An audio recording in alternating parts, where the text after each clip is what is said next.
Man, that's a good question. Just be true to yourself. Like, if you're very passionate about something, don't hide that. So, I'm very passionate about animal rights and veganism. So, like, I would feel inauthentic if I was hiding that or something. So it's just being true to myself. And I feel like if there is something you're passionate about, a cause, whether it's veganism or not, like any cause or social justice issue or anything, you can combine your business with your passion and you're going to attract the right people. And if someone doesn't want to do business with you because, you're passionate about helping people or animals, then you probably don't want to do business with that person anyways. Like, you don't have to do business with everybody. Everyone's not going to be the perfect fit. A lot of people think veganism is a diet, but it's actually a lifestyle. It's a social justice movement against the exploitation and slaughter of animals. So it's a value system. And because it's so funny, just the other day, someone was like, they're like, you're vegan, this is gluten-free. That's the same thing, right? I was like, no. They're like, oh, there's milk in it. Is that okay? It's like, no. It's people just still don't even know what veganism is, which is crazy to me. But it's just a stance against animal cruelty and slaughter. Like, to me, sometimes I sugarcoat it, sometimes I don't. But most times I'm just like, I don't need animals because, I love animals. They're my friends. Friends, not food. What do you say to people who want to help animals, but they feel that their individual actions don't matter? Yes. Individual actions do matter. Mm-hmm. We have the power 3 times a day, breakfast, lunch, dinner, mm-hmm. to make a stance against, animal cruelty, animal agriculture. So I don't want to give them my money. And that's why all these vegan brands and foods and alternatives are popping up. We are making a difference. I feel like that's just what people want to say or industry wants to say because they want us to seem hopeless and powerless, which we are not. We have the power to change. Is something standing between you and your happiness? It was for me. I had to face my depression and the constant negative self-talk. Therapy helped me realize I deserve to be happy. That's why this podcast is called I Choose Health, because I made the choice to heal and I want to share that with you.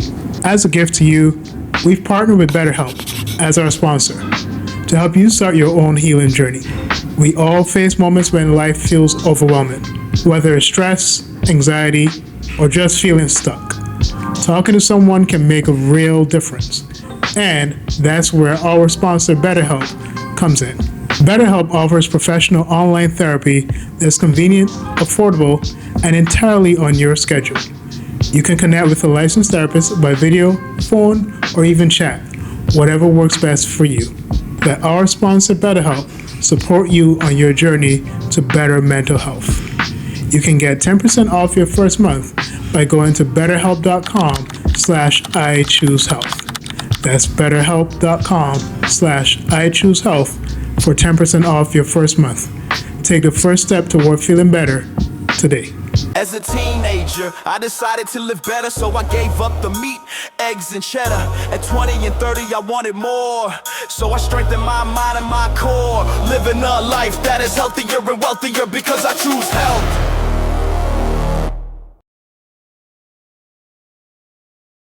And I'm excited to have our next guest on because I never thought I would see this cross section of like real estate and vegan lifestyle. And so I want to welcome to the show Vegan Realty, or Lance Wilson. So Lance, welcome to the I Choose Health podcast. What's up, Stefan? I'm super excited to be here. I'm a big fan of your channel and your content. So very honored to be a guest on your show today. Yes, no, thank you for being on, man. I was looking into some of your material and everything you're putting out and all the work you're doing and just encouraging people to be plant-based, encouraging people to also be concerned about the legacy that we're leaving when it comes to our treatment of animals. Mm-hmm. So I really love the fact that your work with Vegan Realty, what you're doing is donating at least $1,000 from every sale of the homes that you're working on and donating that towards, helping animals, especially when it comes to animal cruelty and finding homes. So I find that work really amazing. But before we get into all of that, I'm always curious about people's journeys as vegans. And so I want to know where that started for you. What was your vegan origin story? When did that occur? When did that realization come for you? Definitely. Great question. So I feel like I've always been vegan at heart, but it just took me a while to, make the connection.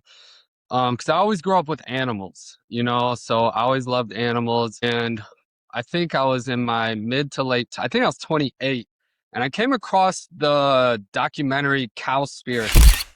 So I came across that one. So I learned about veganism through the environmental lens at first. So I watched Cowspiracy and I was like, wow, this is crazy. We are destroying the earth, by eating animals, raising and eating animals. And so when I came across that, I quit eating red meat, but then I stay open-minded and I'm always curious. So then I kind of would research more and more. And then that led me to the animal cruelty. So once I saw what the animals go through, I saw slaughterhouse footage, I saw factory farm footage. And once I saw that, oh man, it broke my soul. And once I saw that, I was like, no, I can't anymore. And then I learned about the health aspect. So I was like, wait, we're literally destroying the earth. We are just extreme animal cruelty, slaughtering billions of animals every year. And it's not even healthy for us. It's killing us too. It was just it just blew my mind. So it was the ultimate trifecta. I love the environment, animals, and health. So it was just a no brainer at that point. I just, had to go vegan. No other choice. Yeah. Now, as I said, I was looking at your page and I wonder what moment made you connect veganism with real estate instead of keeping those things separate, right? Because I know, I think there are a couple of things, right? Religion, politics, and then saying you're vegan are just some things that you just keep out of work altogether. How did you make that connection? Definitely. So I've been in real estate ever since after college. So I went to college for business and marketing and never had a real job. So I just got my real estate license right after that. So, all I know is real estate. And when I went vegan, I kind of lost my passion for real estate. And I just I did activism hardcore for 2, 3 years. And when I did that, my real estate business struggled. And I was like, oh crap, I got to pay bills. So I was trying to figure out a way where I could do activism and pay the bills. So I went to an animal rights conference. It was called the Animal Liberation Conference. It's in the Bay Area, Berkeley. And I went there and I just met, there was maybe 1,000 activists, animal rights activists from all over the world converged at this conference. And man, it just blew me away. That's kind of when I was like, I want to do something that is around animal rights or veganism. So after that conference, I came home and I was kind of a little depressed because I was like, man, how am I gonna just quit real estate and go full time into activism? But I'm all about the niches. There's a saying, it's the riches are in the niches. And I was like, wait, what if we just combine your passion with your expertise, with your business? And now I teach real estate agents that it doesn't have to be one or the other. So me and my business partner, we're like, all right, let's, cause he's also vegan. So we're like, let's try this vegan thing. He was very hesitant about branding our real estate team as Vegan Realty because, as 99% of the population is not vegan. So he's like, I don't know if we could sustain a business like that. But I was like, let's just try it, and it worked out great. We work with all people, vegan or not. Our biggest thing is we donate $1,000 to animal rescues every time we help someone buy or sell a house, whether they're vegan or not. And we're based in the Los Angeles area, so we operate out of the greater LA area. However, we're starting to build a network of like vegan realtors. So if anyone's listening or you need to buy or sell a house, we probably have a vegan connection in your area. So we're starting to build that up, and they usually, most of them will also make some kind of donation to, an animal rescue or vegan organization. So we are building that out too, which is awesome. Could you imagine every city having like a vegan agent giving back? That'd be so cool. So that's kind of how it started. Like I was just inspired from the Animal Liberation Conference to get more into animal rights. And, we made a bold move of just branding ourselves like that. And, you know, we are fortunate to be in LA, which is a very vegan friendly city. And man, so we don't just donate back to animals, but we're also big into the community. So we do a lot of community events and bring the vegan community together. For instance, we've done beach cleanups. We've done hikes. We've done documentary nights at our office. We actually had a documentary night of the Game Changers, and we had like 80 people show up. We didn't even have enough seats. Like people were sitting on the ground. Like it was awesome. So we just like to do a lot of fun events that bring the community together. And when someone wants to buy or sell a house and they use us, and we donate back to the animals. So it actually made the real estate business much more purposeful and mission driven as well, which, just gave me more fire behind it. So I know you were talking about the niches, if I'm saying that correctly. How did your decision to go vegan change the way you think about money, success, and impact? Yeah, well, it made me a conscious consumer. Oh, I went vegan. Now I'm vegan, like first and foremost for the animals, then the environment, and the health is just a bonus for me, right? Just being healthy vegan. But it's a conscious choice because I don't want my money to go towards funding animals being tortured and killed. And, that translates to other things. I always want to use my money to like very conscious brands as well. So, veganism is more than just a diet. It's literally a lifestyle. It's a social justice movement. So, yeah, it just makes me want to spend my money on more conscious brands and things like that. Yeah, so I feel like most vegans kind of take that route because when I first learned about it, I was angry. Like it pissed me off. I was like, and it didn't make sense to me. I was like, what? Why are we doing this to animals and ourselves and the environment? And also, there's a lot of human exploitation in the animal agriculture as well. So it did make me angry and confused. But I learned that's not, for me personally, that's not the best route I want to go because I just want to have a lot of love in my heart and not anger. So I want to be fueled by love and not rage.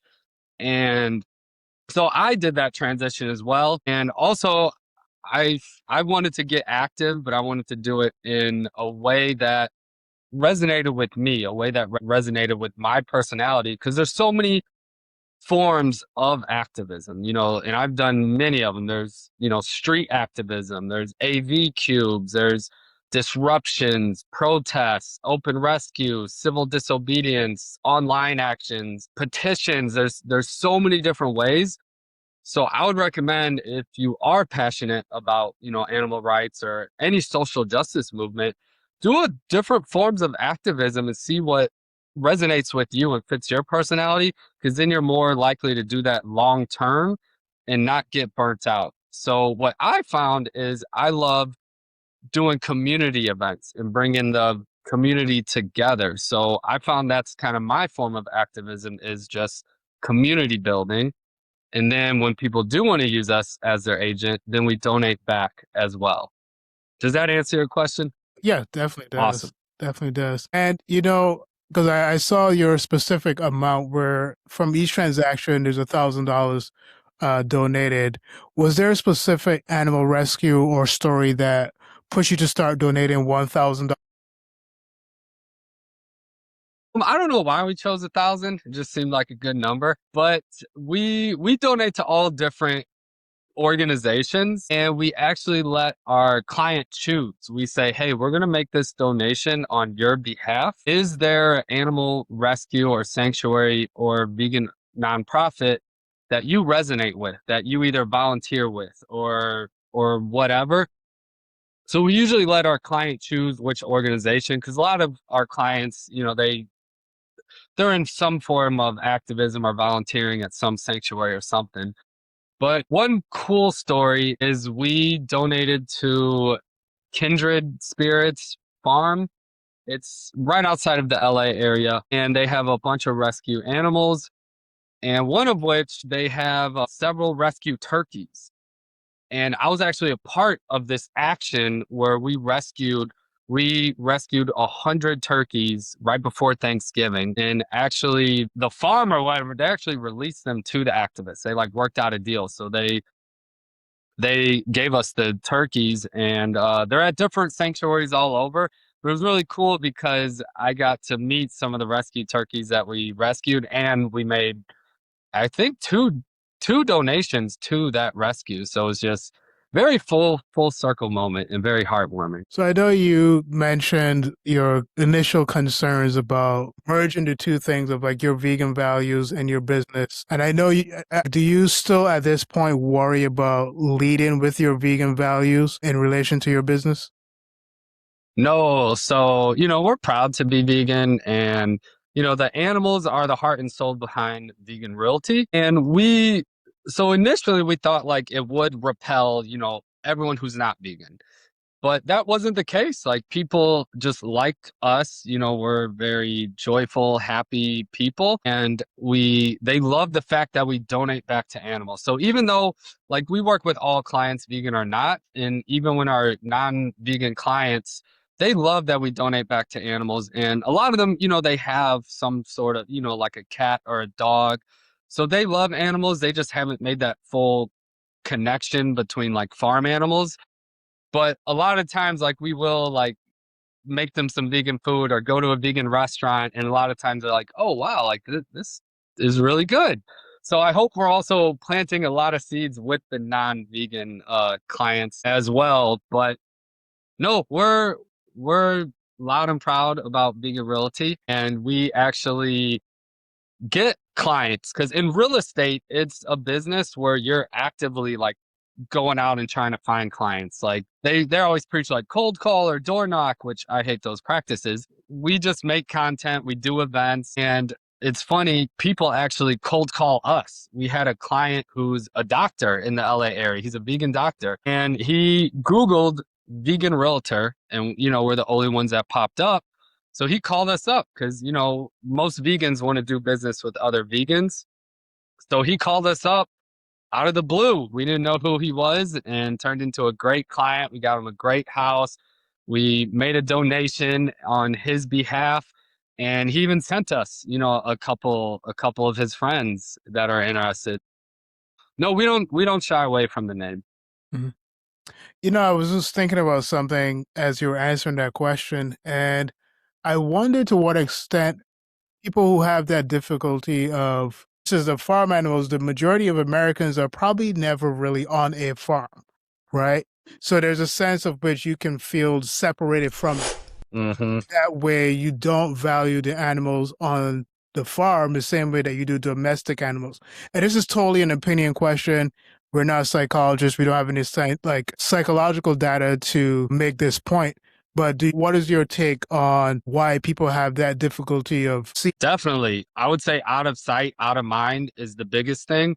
Most people have never met a pig or pet a pig or met a cow like at a sanctuary. So I actually have a story at our office. The front desk lady, she loves animals. She has dogs and loves animals. And, she was kind of curious about me and my business partner being vegan. And we were, telling her like, we are vegan because we don't want to support, all animals, in the food system being exploited. So she actually went vegetarian, but it's because we encouraged her to go to an animal rescue, and she went to an animal rescue here in the LA area. And she for the first time in her life, she saw and met the cows, got to hug them and pet them. The turkey, she said one of the turkeys ran up to her and hugged her. She like bent down. She got to hug the turkey. And ever since that moment, she said like she can't eat animals again. And so I was like, yeah, once you meet them, you can't eat them. I feel like there is that disconnect, and I think that's very purposeful on the industry's part, on animal agriculture's industry part. And so it's just having people, I highly encourage them to go to an animal rescue or sanctuary so you can have that connection. And then they're like, oh, wow, these pigs and turkeys and cows, they have personalities just like my cat and dog. Most people think they're just, dumb farm animals, which isn't the case at all. And then also the industry, they hide it instead of saying, they call it bacon instead of pig flesh, and I fell victim to that too before I was vegan and learned about it and saw the footage. Like, I just thought of a chicken sandwich as food. Where now, when I see people eating a chicken sandwich, I don't think of food. I literally see what, that chicken went through. I know that's an individual or was an individual. But I think about P. Diddy, right? Like, I think about the number of times he's changed his name throughout his career to kind of hide from whatever negative associations he's had with each iteration of his name. So I do find that like so interesting, the way that we are kind of running from our own actions by finding different names or labels for the things that we're doing. Definitely. Agreed. Yeah. And Diddy, please don't come after me. All right. I know a lot of people say that, when it comes to work, we need to keep our religious ideologies separate. We need to keep our political ideologies separate, or any activism work we're doing. We need to keep that out of the workplace. What would you say is like the biggest misconception people have about mixing activism and business? Man, that's a good question. Just be true to yourself. Like, if you're very passionate about something, don't hide that. So, I'm very passionate about animal rights and veganism. So, like, I would feel inauthentic if I was hiding that or something. So it's just being true to myself. And I feel like if there is something you're passionate about, a cause, whether it's veganism or not, like any cause or social justice issue or anything, you can combine your business with your passion, and you're going to attract the right people. And if someone doesn't want to do business with you because, you're passionate about helping people or animals, then you probably don't want to do business with that person anyways. Like, you don't have to do business with everybody. Everyone's not going to be the perfect fit. So I teach classes at my real estate office, and a lot of agents are they love that we donate back. And I'm like, and a lot of them aren't vegan because we're at Keller Williams. Keller Williams is our brokerage, and Vegan Realty is just a team under that brokerage. But I teach all these agents, you can combine your business with your passion. A lot of them are passionate about, ending homeless. So I was like, cool, like, you combine your business with that and donate back to that cause. A lot of them are passionate about, like, hungry children or the environment or all kinds of things, and just lean into that passion and you'll attract the right people. And the people that aren't attracted to it probably don't want to work with them anyways. So that's what I would say. Don't be scared to lose business. It's that person's probably more of a headache and hassle than anything. Yeah, that is a good question. I mean, there's many different ways to answer that, and I don't always have the best answer, but I would just say, like, veganism is basically a lifestyle. A lot of people think veganism is a diet, but it's actually a lifestyle. It's a social justice movement against the exploitation and slaughter of animals. So it's a value system. And because it's so funny, well, just the other day, like, someone was like, they're like, you're vegan, this is gluten free. That's the same thing, right? I was like, no. They're like, oh, there's milk in it. Is that okay? It's like, no, but it's people just still don't even know what veganism is, which is crazy to me. But it's just a stance against animal cruelty and slaughter. Like, to me, and sometimes I sugarcoat it, sometimes I don't. But most times I'm just like, I don't need animals because, I love animals. They're my friends, not food. So how do you say it? How do you describe it? That's interesting. So For me, I think I have a very similar phrasing. I do see it as a value system. I will kind of start. So when I first became vegan, it was like 18 years ago. It was primarily a religious decision. So I grew up Seventh Day Adventist, and so a lot of Seventh Day Adventists are usually either vegetarian or vegan. And that's primarily because of the values that we learned through the reading of scripture and stuff like that. So for me, it's about nourishing your body and making sure you're in the best of health. But then just seeing it as two systems is like nourishing your body, protecting the planet, and protecting the animals, right? Mhm. So that's how I see it on a whole. To be honest with you, it didn't become about the animals until later on. And so when I re-examined my reason for being vegan, I was like, man, it might be a little bit like selfish on my part because I was just thinking about how my body was being benefited from being vegan. Mhm. And it wasn't until I think it was on Instagram and I saw this photo or video of this cow that was about to be, executed, and he's crying and you could see the tears in Mm. his eyes, and I'm like, oh, holy crap. Like, one, it really hurt to see that, and I'm like, man, these animals are obviously not dumb. They're very intelligent, very smart, very aware of what's about to happen. And so that's where I'm okay. I definitely need to, in my approach to speaking about veganism, I need to really make it more about the animals because it is really about them. Mhm. So that's how I kind of connect the two things, or three things really: the environment, your body, and the animals. Yeah, 100%. I'm vegan first and foremost for the animals. And when I first went vegan for like 2 years, I was a self proclaimed junk food vegan because I ate a lot of meat before vegan. I like the taste and texture. I grew up on it. And so the first few years, I ate all the processed meat alternatives, which aren't the best for you, but, they're better than, meat, and it's better than having an animal killed for you. But now I am super healthy, but that like now I eat a whole food, plant-based, try to be organic, super healthy, because the healthier I am, the more energy I have, the less burnt out I am, the better I could speak up for animals and all that. So I was a self-proclaimed junk food vegan for the longest, and I love that stuff. It's very good transition food. But now when I still eat like Beyond Burgers and all that, but when I do eat them now, I'm like just anything products, because when you start eating more and more like organic, whole food, plant based, like real foods, and just stay away from all the processed stuff, man, you just start to feel so much better. So that's mostly my diet and I don't try to be perfect. I try to do like 80% like clean and 20% I'll gorge and, have, the vegan pizza, the vegan burger. And to me, I find that's a very good balance.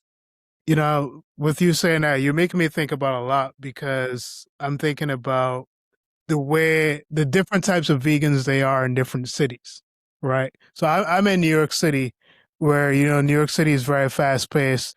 I imagine LA to be somewhat similar in that regard, and so when you're in New York City, you're trying to get to the next thing, make the next dollar. So a lot of times, New Yorkers really don't have a lot of time to cook, right? Or prepare stuff. So as a vegan, sometimes I'll run and I'll buy something here or there, and it may be like vegan protein cookies. That's usually like my thing. And so I'm trying to get better about like prepping my stuff, Hmm. eating more veggies. And so those are things that a lot of us as vegans fall into that trap of eating a lot of processed vegan food. And so that's something I've been trying to get away from. Yeah, that'd be an interesting study. And, me and you, we're kind of in like, we're spoiled being in like New York and LA. That's like so many vegan restaurants. Yeah, so we're definitely spoiled because I'm from St. Louis, Missouri. So I'm from the Midwest. I moved to LA like 4 years ago, and there's maybe three fully vegan restaurants in St. Louis. So yeah, in LA, we're spoiled. There's like over 350 something vegan restaurants. Literally, you can go to a new vegan restaurant every single day of the year. It's crazy. Wow. Wow. Now, One of the conversations that comes up, especially with veganism, is talking about the sustainability of the planet as well, right? And with you working in real estate, do you see a connection between housing, sustainability, and a plant-based lifestyle? Absolutely. Yeah. So a plant-based lifestyle is the most sustainable, most environmentally friendly, diet ever. So that, definitely there's a connection. And we do tell our people, like, we do try to have them do more like green stuff, like tell them to get solar or more natural, earthy material, which is less toxic and all that. But we're not like sustainability experts in cleaning homes. We're just more branded as Vegan Realty. So we're not like sustainability experts by any means, but the vegan diet is the most sustainable diet. What do you say to people who want to help animals, but they feel that their individual actions don't matter? Yes. Individual actions do matter, you know? So we have the power 3 times a day, breakfast, lunch, dinner, to make a stance against, animal cruelty, animal agriculture. So I don't want to give them my money. And that's why all these vegan brands and foods and alternatives are popping up. So like we are making a difference. I feel like that's just what people want to say or industry wants to say because they want us to seem hopeless and powerless, which we are not. We have the power to change. Small group of individuals have made massive change over the history. So that's just a myth. But I can understand why people say that because you're like, oh, I'm just one person. But one person inspired me to go vegan.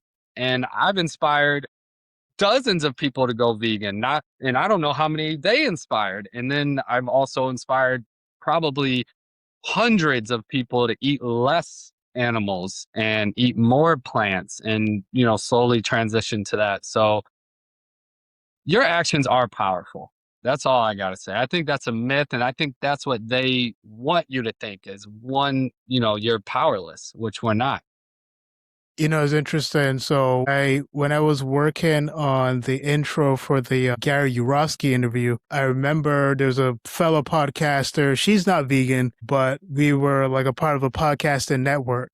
And so I would send my intros to some people just to get an idea of like how they felt with the intro. Did it have the impact that I wanted it to have? And so she said she saw the intro could, cause that type of change for an entire family to go vegan, right? For just one person to go vegan. So, you're never aware of your impact. Just, those one-off conversations or those decisions that you make day to day are really making a difference. Absolutely. Especially with the age of like social media and content and you could post something about veganism that goes viral and could reach millions of people and impact, have so many people second guess eating animals and be like, you know what? Let me try this vegan burger. Let me try, this vegan pizza. Yeah. Yeah. No, it's amazing. Especially now with the age of technology, the impact that we can have now. So yeah, go ahead.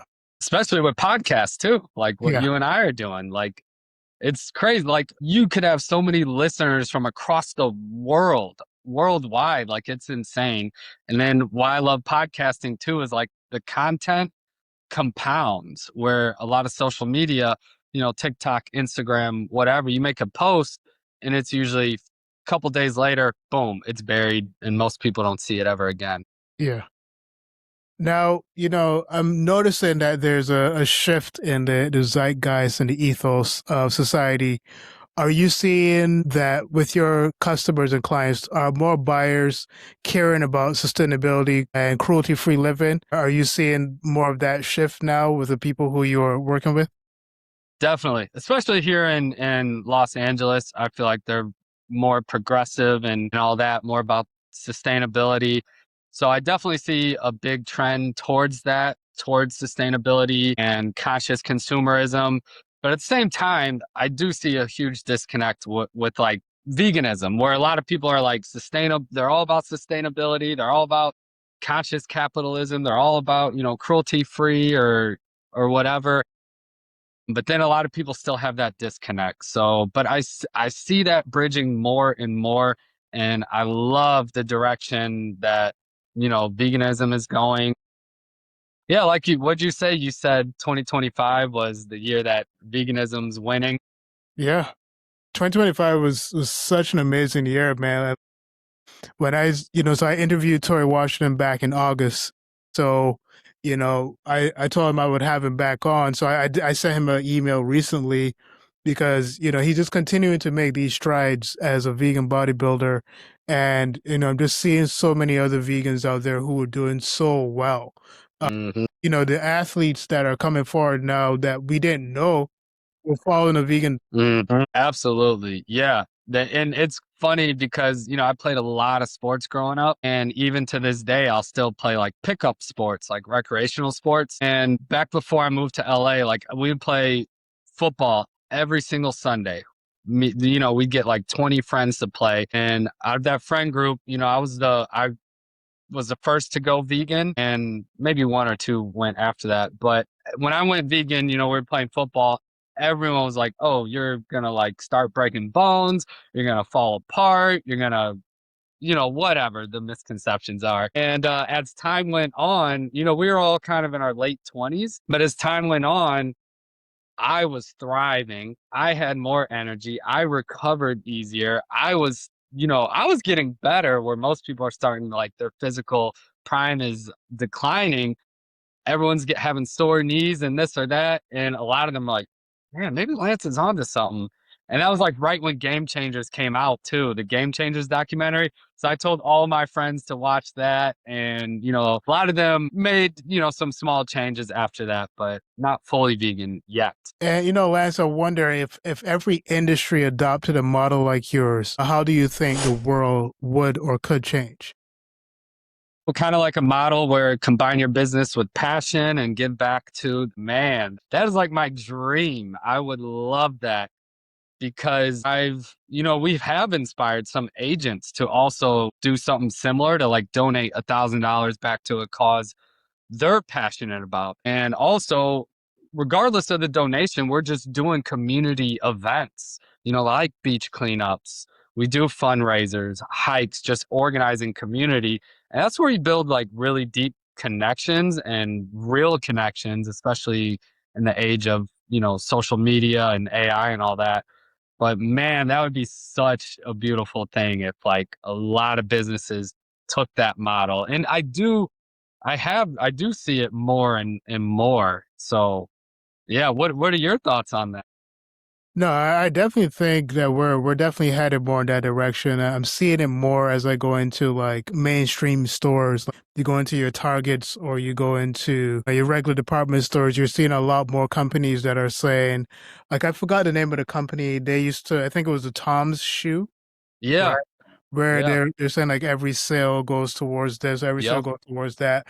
So It was there's buy more. one, give one. That was Yep. their thing. Yep. Yeah.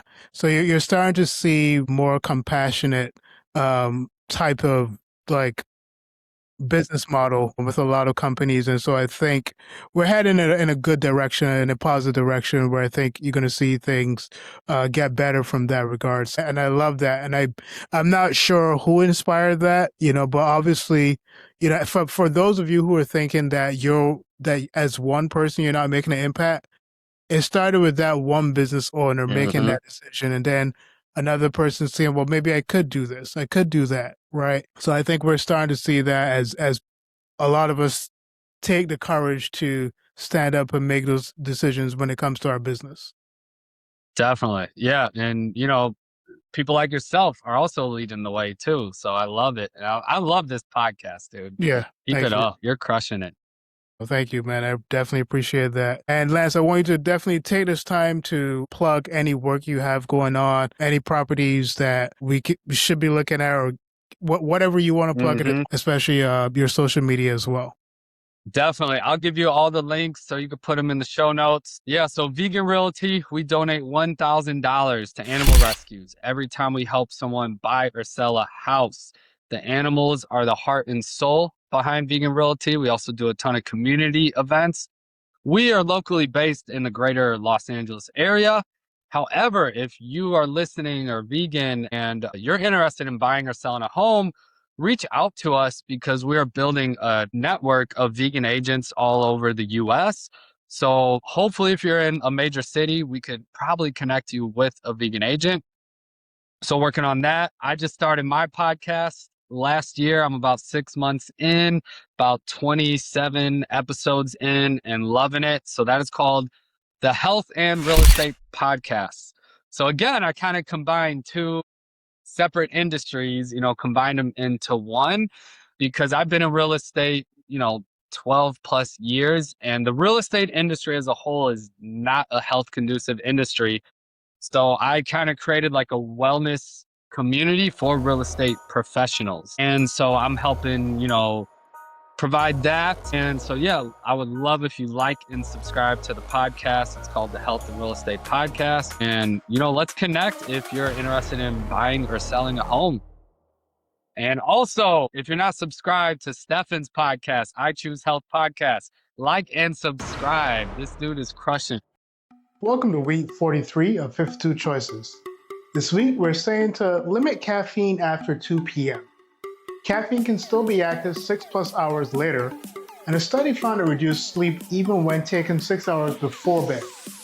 Caffeine also has a long half-life, somewhere between 3 to 7 hours, so afternoon coffee can become a nighttime stimulation. Make 2 p.m. your caffeine cutoff. If you want something warm later, switch to decaf or herbal tea.